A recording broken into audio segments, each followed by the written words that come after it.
Hello. ഒരു മൂവിക്ക് പോകുന്ന സന്തോഷമാണ് കേട്ടോ ആ മുഖത്ത് കാണുന്നത്. കുറച്ച് ദിവസമായി പറയുന്നു, അമ്മ നമുക്ക് ലോക മൂവി കാണാൻ പോവാം. ഫ്രണ്ട്സൊക്കെ കണ്ടിട്ട് സ്കൂളിൽ വന്ന് പറയുന്നുണ്ട്. അങ്ങനെ ഇന്നലെ ഞങ്ങൾ എല്ലാവരും കൂടി പോയി. മക്കൾ ഈ പ്രായത്തിൽ, ഇവരുടെ ഈ പ്രായത്തിൽ ഞാൻ എന്ന് പറയുമ്പോൾ ഞങ്ങളുടെ നാട്ടിലെ പെരിഞ്ഞനത്ത് ഒരു യമുന തിയേറ്റർ ഉണ്ട്. ഇപ്പോൾ അത് ഒരു ഓഡിറ്റോറിയമായിട്ട് മാറി. അവിടെ വെള്ളിയാഴ്ച പുതിയ പടം വരുന്ന ദിവസങ്ങളിൽ പോവാമെന്ന് വിചാരിക്കുമ്പോൾ എല്ലാ അയൽവാസികളും ചേർന്നിട്ട് നടന്നാണ് പോവുക. കൂടുതലും സെക്കൻഡ് ഷോയ്ക്കാണ് പോവുക. അപ്പോൾ എല്ലാവരും ഫ്രീ ആയിരിക്കുന്ന നേരമാണല്ലോ.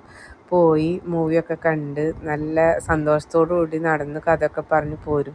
പോരണ വഴിക്ക് ഒരു പള്ളിപ്പറമ്പുണ്ട്. പോകുമ്പോൾ അത്ര ടെൻഷൻ ഉണ്ടാവില്ല. വരുന്നത് സെക്കൻഡ് ഷോ കഴിഞ്ഞ് വരുന്ന കാരണം അവിടെ എത്തുമ്പോൾ ഒരു കണ്ണ് അടച്ചൊരു നെഞ്ചിടിപ്പൊക്കെ കൂടിയൊരു അനുഭവമാണ്. ഇപ്പോഴത്തെ മക്കൾക്ക് അതൊന്നും അനുഭവിക്കാൻ പറ്റിയിട്ടില്ല.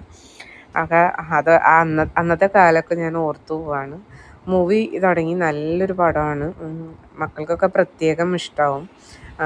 നല്ല തമാശയും കാര്യങ്ങളൊക്കെ ഉള്ളത്. നമ്മളും അതുപോലെ ഒരു ഫാൻറ്റസി വേൾഡിലൊക്കെ ജീവിക്കണം എന്ന് തോന്നിപ്പോവാണ്.